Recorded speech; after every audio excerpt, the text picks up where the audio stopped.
À la une ce soir, Odyssey, une partie des salariés de la régie en grève contre des licenciements considérés comme abusifs dans un contexte de suspicion. Dans le même temps, la police judiciaire a ouvert une enquête pour des malversations. On fait le point dès le début de ce journal. 3 millions d'euros pour lutter contre les algues sargasses. Le préfet de Martinique a présenté le plan du gouvernement. 20 mesures annoncées pour faire face à une situation décrite de crise. Le casse-tête du mois de mai pour les entreprises avec un calendrier qui ressemble plus à du gruyère, des jours fériés en pleine semaine. Comment s'organiser?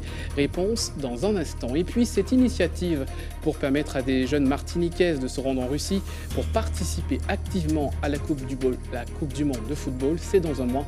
Reportage à la fin de votre journal. Mais d'abord, vous le savez peut-être déjà, votre chaîne ATV Martinique risque de disparaître. Le 15 mai prochain, la liquidation judiciaire doit être prononcée à la barre du tribunal de Fort-de-France en raison de difficultés financières graves. Mais il est possible de changer l'histoire grâce à vous, téléspectateurs, grâce à vos dons. Et nous allons vous expliquer comment. Bonsoir Kathleen Bilascopette. Bonsoir Jean-Marc. Vous êtes la rédactrice en chef d'ATV Martinique. D'abord, est-ce que vous pouvez nous expliquer le principe de cet appel aux dons ? Les salariés d'ATV ont décidé, le personnel dans son ensemble d'ATV a décidé de se mobiliser pour sauver cette chaîne, car il est très probable, Jean-Marc, qu'elle mette la clé sous la porte, en tout cas que le tribunal de commerce de Fort-de-France prononce la liquidation judiciaire d'ATV le 15 mai prochain. Il manque des investisseurs locaux. Nous avons un investisseur national qui s'est positionné à la condition qu'il y ait des investisseurs locaux qui s'investissent dans le capital. Faute d'investisseurs locaux, et comme le temps presse, le personnel d'ATV a décidé de se mobiliser pour, d'une part, sauver son outil de travail, mais surtout sauver une télévision qui a sa place dans le paysage audiovisuel martiniquais depuis 25 ans, qui est la télévision des Martiniquais. Et pour ce faire, nous comptons sur l'aide de chaque téléspectateur citoyen martiniquais pour participer à la survie de cette chaîne. C'est donc le principe de cet appel aux dons sur la base du financement participatif. C'est un mode de financement qui se développe partout dans le monde, qui est un peu plus inédit en Martinique et qui est surtout tout à fait innovant concernant un média. Ce sera la première fois qu'un média fait appel, un média de cette envergure en tout cas, fait appel à ses téléspectateurs pour assurer sa survie. Alors, le mot d'ordre 10 €, 10 jours pour sauver Télé-PIA. Comment ça se passe exactement? Comment peut-on donner pour sauver ATV? Alors très concrètement, 10 €, c'est le don minimum que l'on sollicite auprès des téléspectateurs. 10 €, mais évidemment, il est possible de donner plus. Et d'ailleurs, les dons ont déjà commencé depuis le lancement de la plateforme en milieu d'après-midi tout à l'heure. Cette conférence de presse avait été diffusée en direct sur l'antenne et sur le Facebook d'ATV. Les dons ont commencé, les gens donnent minimum 10 €, mais évidemment, les dons montent à plus de 100, 200 € pour l'instant. Donc, comment donner? Très concrètement, la plateforme de financement participatif, qui est une plateforme agréée, sécurisée, www.dalando.com. Voilà, l'adresse va peut-être s'afficher sur l'écran, www.dalando.com. Vous pouvez donner via votre carte bancaire sur cette plateforme. Vous pouvez également, pour ceux qui ne sont pas des adeptes du numérique, vous pouvez également donner par chèque libellé à l'adresse de l'association Média des Îles. Si vous me le permettez, tout à l'heure, j'expliquerai quelle est cette association. L'association Média des Îles, chèque libellé alors de l'association Média des Îles, a adressé à l'adresse postale d'ATV, zone de Californie, au Lamentin. Les donateurs sont également invités à se rendre directement à l'accueil d'ATV où ils pourront donner leurs dons également. Dès demain? Dès demain matin. La station sera ouverte tout le week-end et évidemment tout au long de la semaine prochaine pour accueillir les donateurs et leur permettre de donner en direct leurs dons à l'accueil d'ATV également. Un petit point, Jean-Marc, précisément sur cette association. Tous les fonds collectés par tous ces leviers vont venir abonder une association de loi 1901 que nous avons créée. Les statuts ont été déposés ce matin à la préfecture. L'association Médias des Îles représente le personnel d'ATV, donc les membres du bureau sont des salariés d'ATV, et cette association va servir de lieu de collecte de ces fonds. Et l'objectif, c'est que cette association vienne siéger au capital d'ATV, fort des fonds collectés par les téléspectateurs, qui donc, par ce biais, in fine, deviendront finalement des téléspectateurs de leurs médias. Et ça, c'est innovant et c'est très inédit, et ça pourra permettre aussi de sauver peut-être cette chaîne. Alors on va revenir sur notamment l'aspect, j'allais dire, sécuritaire de cette opération financière. Il faut savoir que cet argent qui sera collecté, il y aura vraiment toutes les garanties pour que cet argent puisse vraiment servir la cause d'ATV. Et au cas où on ne puisse pas malheureusement collecter notre objectif, l'argent sera retransmis, reversé aux personnes qui auront donné. Alors tout à fait, on a fixé un plafond sur la plateforme participative à 375 000 €. Et comme le permet cette plateforme, c'est dans son cahier des charges, c'est dans son règlement. Si nous n'atteignons pas le plafond escompté, l'intégralité des sommes sera reversée aux contributeurs via leur carte de crédit, donc en sens inverse. Ils récupéreront leurs dons. Idem pour tous ceux qui contribueront physiquement. Évidemment, il y aura tout un suivi de reçus, de contacts. Et si cette entreprise n'arrive pas à sa finalité, ce que je n'espère pas et ce qui n'arrivera certainement pas, mais voilà, pour ceux qui s'inquiéteraient de savoir que deviendra l'argent, si notre collecte ne porte pas ses fruits, ils pourront récupérer leurs dons. Donc pas de problème de ce côté-là. Autre question sur l'aspect de sécurité. Pour l'instant, donc vous avez bien entendu, je vous ai fait part des lieux où l'on peut donner. Il y aura également, on en parlera dans un second temps, une caravane qui viendra à vous. Hors de cela, évidemment, vous ne donnez à personne qui pourrait vous contacter au nom d'ATV. Tous les dons se font via la plateforme d'alando.com, directement à l'accueil d'ATV, ou via la caravane qui sillonnera dès lundi toutes les communes de la Martinique. Hors de ces champs-là, évidemment, vous ne donnez à quiconque au nom d'ATV. Alors justement, on va regarder le planning, le programme de cette caravane, donc à partir de lundi 7 mai. Donc les communes où nos animateurs, nos journalistes vont rencontrer la population: Sainte-Marie, Le Lorrain, Trinité. Mardi 8 mai, ce sera donc Schœlcher, la commune du Carbet et Saint-Pierre. Une opération qui va se poursuivre toute la semaine. Mercredi, une opération spéciale au Lamentin, au centre commercial La Galeria. Jeudi, rendez-vous pour toutes les personnes qui veulent donner à Sainte-Luce, à Rivière-Salée, au Marin, au Diamant. Et enfin, vendredi, on va clôturer cette caravane à Fort-de-France, où là encore, les journalistes, les animateurs et autres membres d'ATV vont recueillir les dons, mais aussi pouvoir échanger avec les téléspectateurs, les amis d'ATV sur la situation de notre télévision. Kathleen Milas-Copet, est-ce que vous voulez rajouter quelque chose? Oui, je voudrais rajouter deux choses, Jean-Marc. Je voudrais d'abord dire qu'effectivement, tout le personnel d'ATV, ATV c'est 70 emplois, Martinique, Guadeloupe, Guyane, tout le personnel d'ATV se mobilise autour de cette opération. Les visages de la chaîne, ceux que vous aimez, Hubert Bornil, Régine Germani, Sabrina Doré, vous, Jean-Marc, également toutes les petites mains, tout le monde sera sur le pont et ils viendront à vous d'ailleurs dans le cadre de la caravane. On remercie également ceux qui nous ont déjà fait part de leur soutien, les confrères des autres médias qui étaient présents à notre conférence de presse, RCI qui se mobilise déjà beaucoup à nos côtés. Un certain nombre d'opérations vont être mises en place, donc on les remercie déjà. On remercie également tous ces Martiniquais qui dès les premières minutes de l'annonce de cette collecte, ont commencé à nous appeler, etc. Un certain nombre d'artistes se sont déjà également mobilisés, s'engagent à soutenir notre campagne. Je cite pêle-mêle Arnold Aglaé de The Voice, Jocelyne Béroir, Bruno Bias, Harry Diboula également, Pipo Gertrude, voilà, qui ont déjà fait part de leur soutien inconditionnel à notre média. Donc on remercie déjà tous ces gens-là et on voit déjà que cet élan est porteur et que c'est une opération qui qui sera sans nul doute couronné de succès. Merci beaucoup, Kathleen Bilascopette. Donc, je rappelle, 10 jours, 10 € pour sauver ATV Martinique avant le 15 mai. Donc, le défi est de récolter à peu près 375 000 €. Et vous avez plusieurs moyens. Vous pouvez le faire de façon physique à l'accueil d'ATV dès demain, entre 9 h et 18 h, et dimanche également. La semaine prochaine également, ou encore avec cette caravane, on vous a donné les informations. Allez également sur notre Facebook où vous trouverez des informations à ce sujet, Kathleen. Et j'ajoute une dernière chose, tout cela est cadré par un expert comptable, un avocat qui assiste notre association pour verrouiller l'aspect juridique de cette démarche. Donc merci d'avance de votre générosité et de votre confiance. Voilà, et on fera des points notamment chaque jour sur l'avancée de cette opération.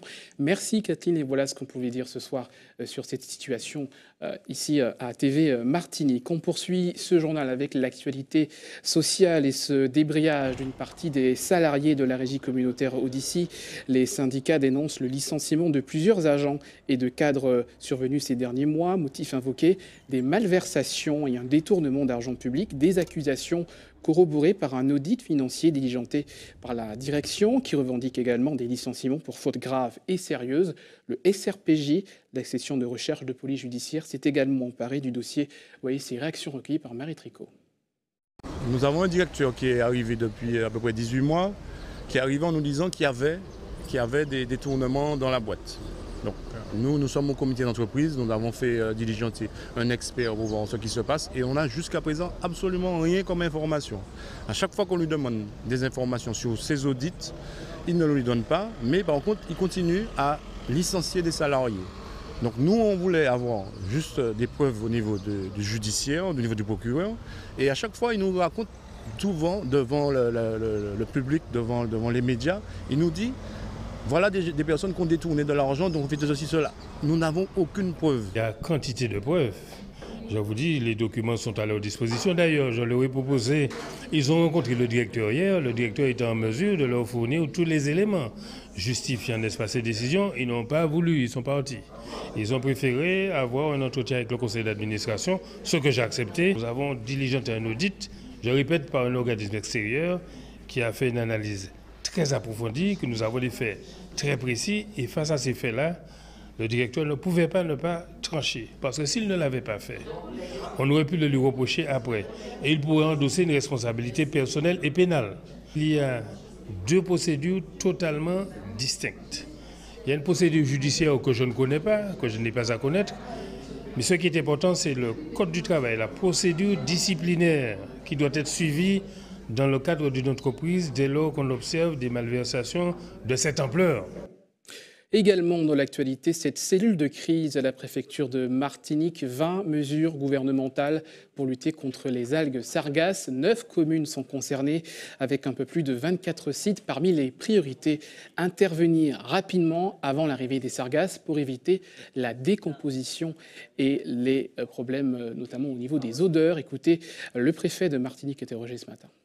Il faut que nous nous mettions en situation de récolter les sargasses lorsqu'elles s'échouent dans les 48 heures maximum. Parce qu'après, elles se décomposent avec des interrogations en matière de santé et puis une gêne qui est perceptible. Et sur ce véritable fléau que subissent les Martiniquais, c'est la ligne directrice de ces mesures globales, de ces mesures de grande ampleur que nous avons décidé et que le gouvernement a décidé et m'a demandé de présenter aujourd'hui. 3 millions d'euros qui sont débloqués par le gouvernement, 1 million supplémentaire pour l'ADEME.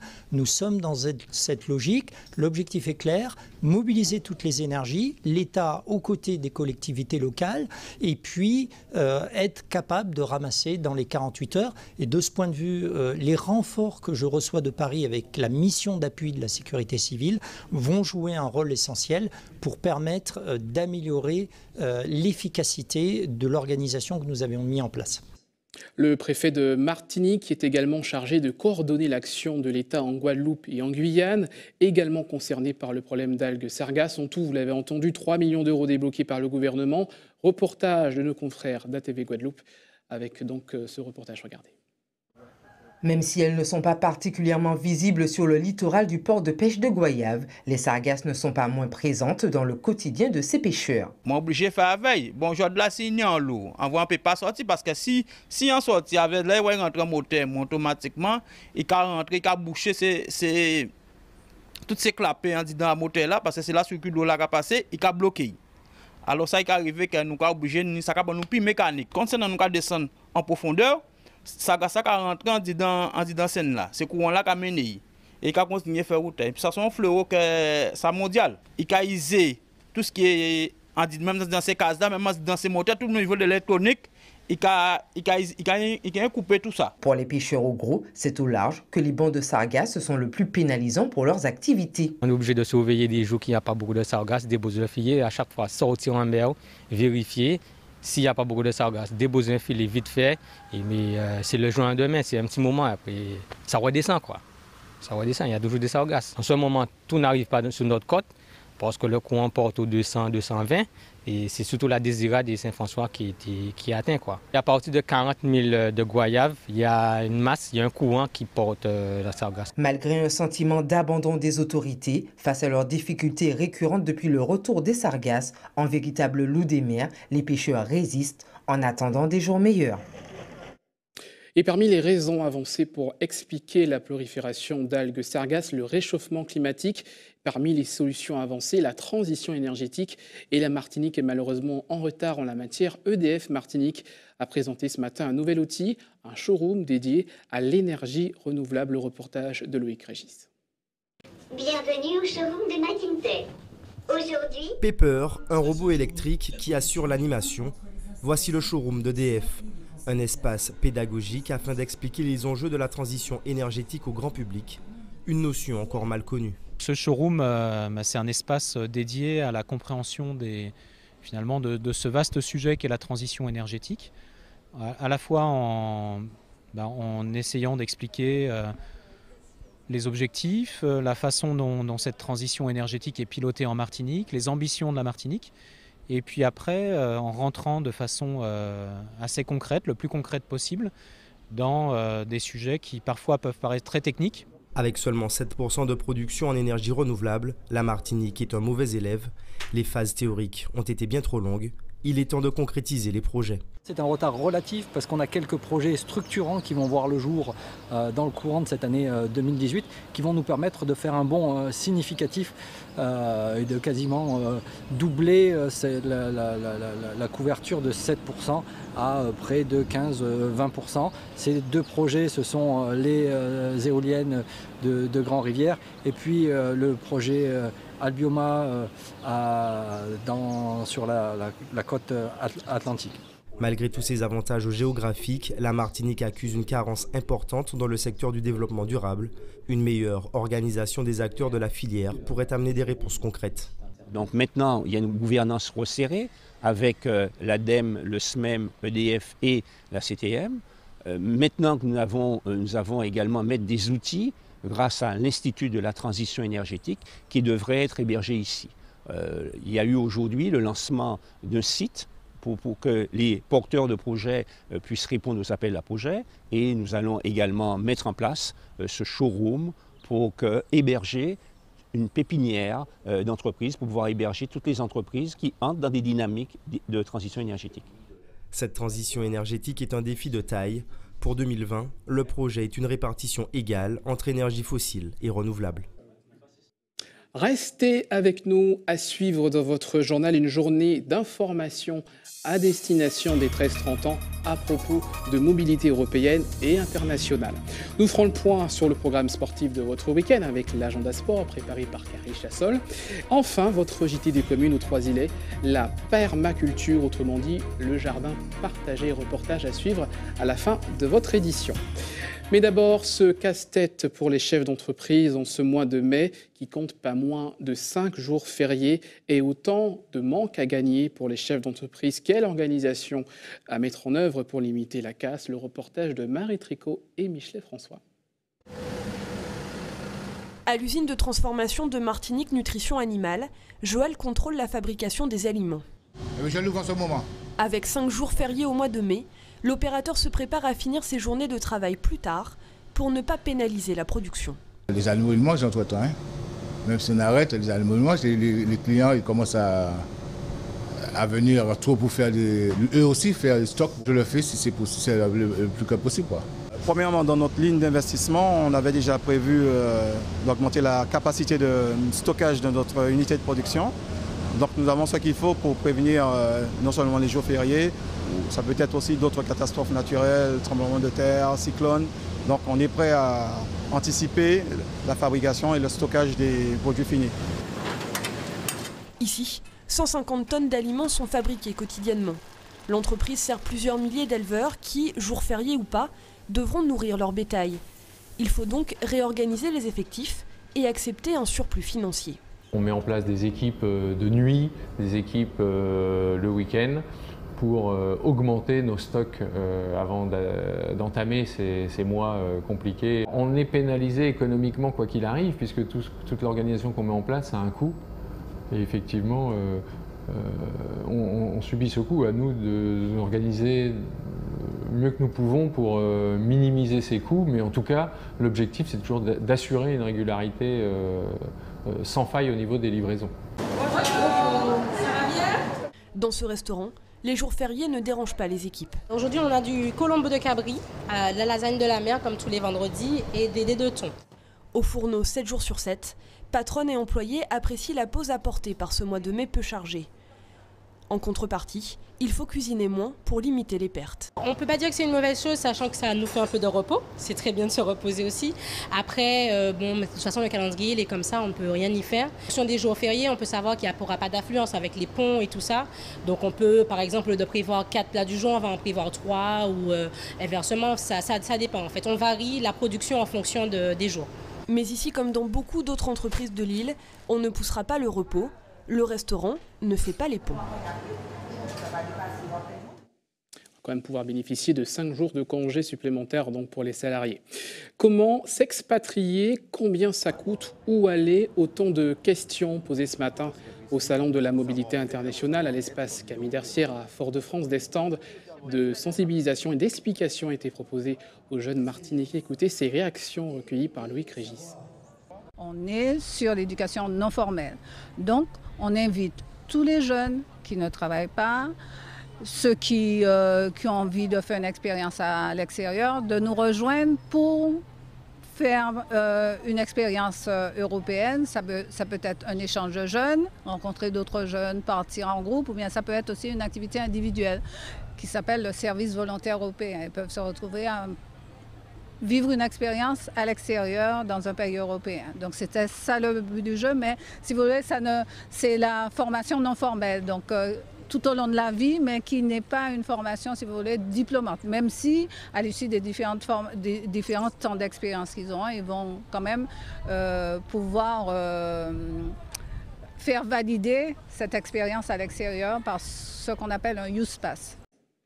Ouvrons une page culture maintenant avec d'abord la Biennale de danse de Fort-de-France et déjà le spectacle de clôture demain soir à 20h. Aurélien Bory, qui est donc un danseur de flamenco, sera sur scène. Un avant-goût tout de suite avec un extrait de ce spectacle.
Voilà pour ce spectacle. Rendez-vous demain soir à 20h à l'Atrium. Culture toujours avec nos invités ce soir, Nicole Bernard et Denis Dantin du groupe Malavoie. Bonsoir à tous les deux. Bonsoir. Et merci d'avoir accepté notre invitation. Un grand concert dimanche au Grand Carbet à Fort-de-France à 19h30.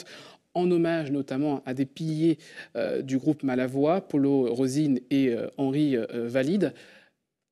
D'où est venue l'idée de ce concert, Nicole Bernard? Oui, ce concert, Malavoie, c'est un orchestre qui existe et qui fait partie maintenant du paysage musical de la Martinique. C'est indéniable. Oui, moi je dirais qu'il est classé aussi dans le patrimoine musical.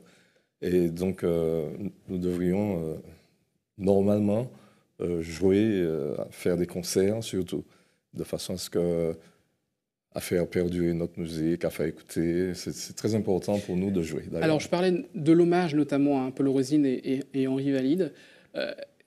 Pourquoi cet hommage-là ce week-end?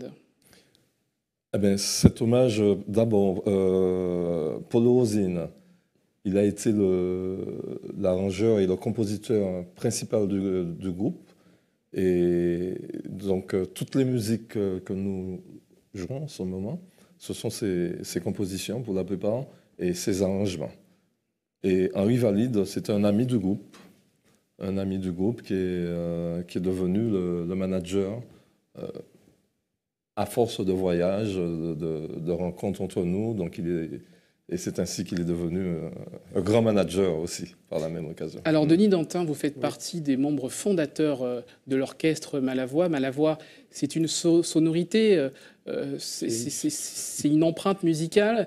Est-ce que depuis 1967, est-ce que ça a évolué? Vous avez gardé votre identité de départ? Absolument. Donc, on a axé notre musique sur le patrimoine, la musique on a voulu garder le folklore et puis on apportait un plus au niveau des arrangements. Voilà, donc c'est une histoire qui a démarré depuis 1967 sous l'impulsion de Mano Césaire. Et ensuite est arrivé la Polo qui a arrangé des morceaux. Donc, qui a donné un plus aux arrangements. Voilà. Alors, qu'est-ce que l'on va écouter? Est-ce que l'on va voir dans ce concert? Donc, dimanche, ce seront toujours les piliers de cet orchestre? Oui, on va écouter de la belle musique, surtout. Parce que, bon, c'est vrai que Polo, à l'époque, il a fait une recherche au niveau de l'orchestration sur les cordes, et ce qui fait que maintenant, il existe réellement une musique arrangée, une musique traditionnelle arrangée pour des cordes et rythmiques et voix. Donc nous allons jouer les meilleurs morceaux de Polo, les meilleures compositions, et c'est pour ça qu'on lui fait cet hommage d'ailleurs. Ouais. Alors, c'est l'orchestre, c'est les sonorités, ce sont les musiciens, ce sont aussi les chanteurs de grandes voix ont collaboré avec Malavoie. Oui. Est-ce que là, pour les prochaines années, les prochains mois, vous attendez encore un nouveau souffle? Ah oui, mais de toutes les manières, Malavoie est institutionnelle. Hein, et la dernière expérience qu'on a eue, c'est sur l'album Oliron. Donc, il y a eu un partage avec la nouvelle génération. Donc, nous, on est ouverts, hein, au contraire.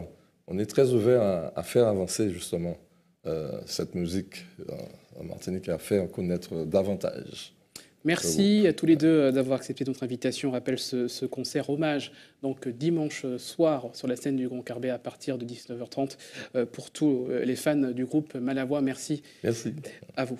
Merci. On passe au sport dans ce journal avec notamment un rêve qui sera réalité pour de jeunes Martiniquais. Ils vont bientôt s'envoler en Russie pour participer activement à la Coupe du monde de football. Le reportage de José Le Chertier. Il y a tout juste un an, Shelan découvre le football. À 9 ans, elle est volontaire et progresse rapidement dès son intégration à l'école de Tefutukwa. Malgré son petit gabarit, sa technique, sa tactique et son physique font d'elle une valeur sûre. À l'aise ballon au pied, elle rêve déjà d'une chose. J'aurais aimé voir Wendy Renard jouer et jouer comme elle. Un souhait qui sera en partie réalisé. Shelan sera player escort lors de la Coupe du monde de football en Russie en juin 2018. Cela a été possible grâce à un jeu organisé par une grande enseigne de restauration rapide. Sur une dizaine d'enfants, la photo de notre petite championne en herbe a été tirée au sort. Un programme alléchant attend Shelan. Ton billet d'avion. Voilà. Accueil totalement prévu sur place avec un animateur spécialisé. Et puis à l'hôtel, prise en charge avec également les repas sur place. Et puis aussi une masterclass sur place qui promet d'être vraiment très très sympathique avec la rencontre avec tous les enfants venant de pays différents. Et puis surtout l'entraînement pour le grand moment de Player Escort qui est d'accompagner un joueur main dans la main sur le terrain face à des milliers de spectateurs et des milliards de téléspectateurs. Ça me fait plaisir et j'espère que je vais rencontrer des bonnes personnes et vivre un moment parfait. J'espère que je vais évoluer encore plus et que je vais faire comme lui aussi. Ah, il pleurait! Si Shelan ne réalise pas encore ce cadeau qui lui est offert, son entraîneur, lui, ne peut contenir son émotion. Ça me fait chaud au cœur, mais c'est vrai que autant d'émotions, pourquoi? Parce que ça fait 5 mois qu'on travaille, avec des moyens qui sont les nôtres, hein, c'est-à-dire, comme je le disais tout à l'heure, du savoir-faire, du savoir-être, sans forcément de moyens financiers. C'est ce qui fait qu'aujourd'hui, on a ces résultats-là. On a une fille qui gagne le concours Player Escort, on a 2 filles qui rentrent au pôle à la rentrée. Je suis super contente pour elle, c'est surtout ça.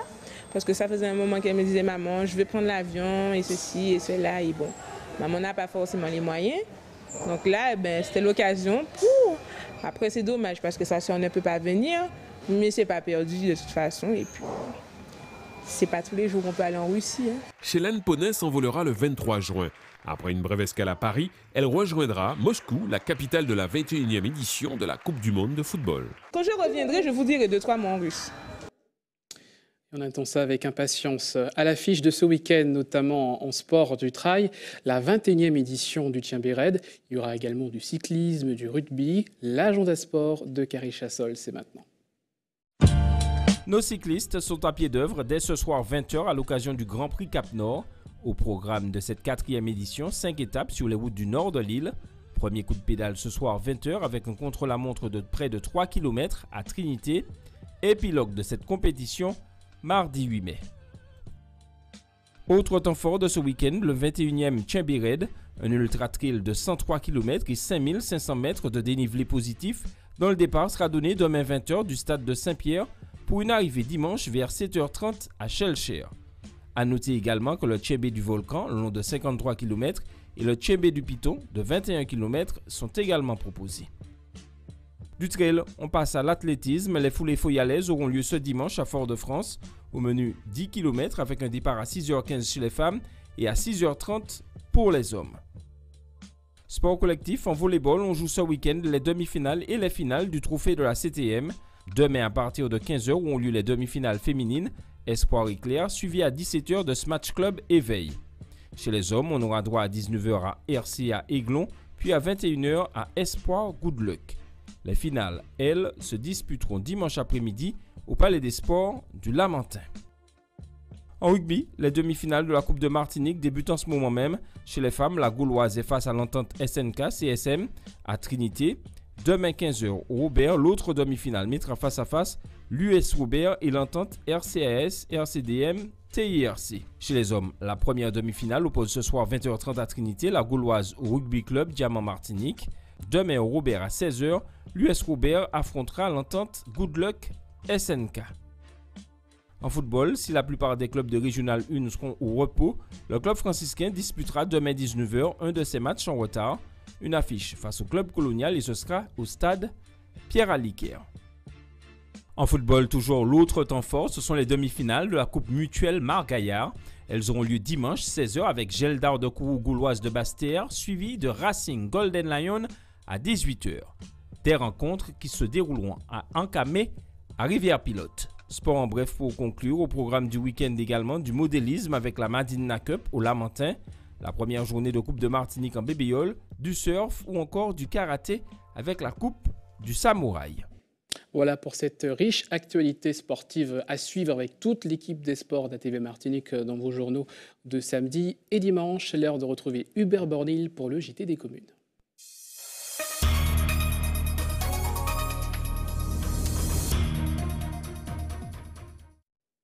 Un JT des communes qui a la main verte aujourd'hui, direction les Trois-Îlets, au jardin partagé du Centre communal d'action sociale. Un projet qui permet à de nombreux résidents de passer du bon temps au contact de la nature et également au contact des autres. Le reportage d'Hubert Bornil et de Valérie Vincent. Comme le Brésil ou Cuba, la Martinique se met à l'heure du jardin partagé. On appelle ça encore jardin permaculaire. On va trouver toute bagaille, tomates associées, puis concombres, aubergines, même dachinan. Regardez comment ça pousse.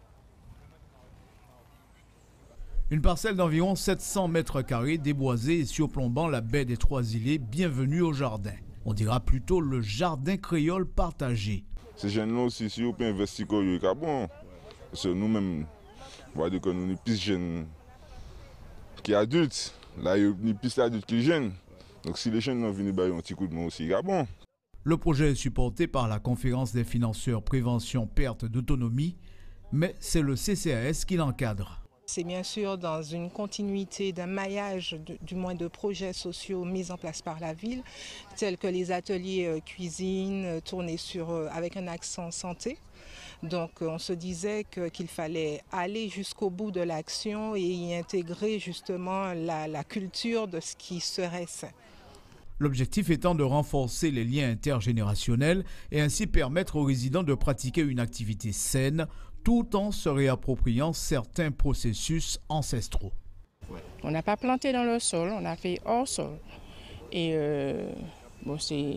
avant on disait que les tomates n'allaient pas avec les concombres et comme on voit, vous voyez bien que les tomates et les concombres, ça s'entend très très bien. Je vais faire des étages en bas, c'est madame là, comme il n'y a pas un pile ici dedans. Je vais installer, je vais arroser, je vais mettre des plantes en nourrice. Je connais un chou, je mange du chou, mais c'est la première fois que je vois grandir un chou du petit et je ne savais pas que ça se passait comme ça. Tomates, aubergines, gombo, plantes médicinales, tout ou presque est représenté dans ce jardin ouvert à tous. Mais cela suppose bien sûr une vraie organisation, les emplacements, les composts à utiliser et surtout les techniques de culture, tout cela s'apprend. Ce n'est qu'un jardin créole quelque part revisité pour tenir compte de l'évolution de la société. Mais on fait du paillage comme on faisait dans le jardin créole, on fait de l'association de culture comme on fait dans le jardin créole. On plante aussi bien des fruits, des légumes, des ignames et autres. Mais on a du chou caraïbe derrière. Donc on est vraiment en fait dans la prolongation de ce que mon grand-père faisait à l'époque. Le jardin partagé en remet au lien social, l'idée trace son sillon et fait de plus en plus d'adeptes. Le soir on est fatigué, mais une fatigue saine, donc on dort très bien le soir. De beaux plans et une belle initiative ont encouragé, même moi qui ne suis pas originaire de la commune, mais désormais je pourrais venir un jour dans la semaine ou deux participer à cette belle affaire. Et pourquoi pas récolter le fruit de ce travail. Merci Hubert Bornil et Valérie Vincent pour ce JT des communes. Restez avec nous dans quelques instants. Votre rendez-vous avec Régine Germani en Tchépeya. A tout de suite.